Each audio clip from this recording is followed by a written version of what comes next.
Oman উপকূলে বিশাল আকারের একটি তিমির মৃতদেহ পাওয়া গেছে।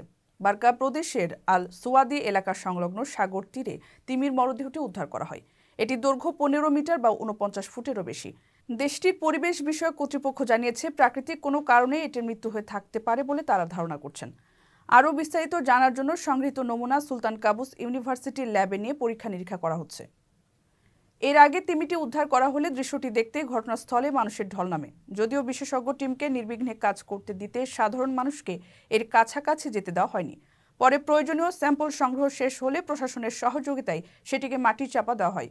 উদ্ধার হওয়া তিমিটিকে স্পার্ম হোয়েল বা শুক্রাণু তিমি বলে চিহ্নিত করা হয়েছে, যা এই জাতীয় মাছের সবচেয়ে বড় আকৃতির বলে বিবেচিত। স্পার্ম তিমি দেখা যায় ওমান বা আরব সাগরের গভীরে। মাথায় প্রায় 3600 কেজি স্পার্মাসেটি তেল জমা থাকে।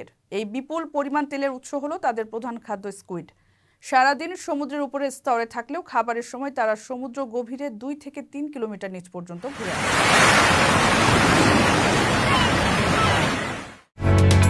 ওমানের সেরা রেট দিচ্ছে বাংলাদেশি প্রতিষ্ঠান গালফ এক্সচেঞ্জ। প্রিয়জনকে টাকা পাঠাতে আজই আসুন আমাদের যে কোনো ব্রাঞ্চে অথবা কল করুন স্ক্রিনে দেয়া নাম্বারে। গালফ এক্সচেঞ্জ, বাংলাদেশিদের প্রিয় এক্সচেঞ্জ।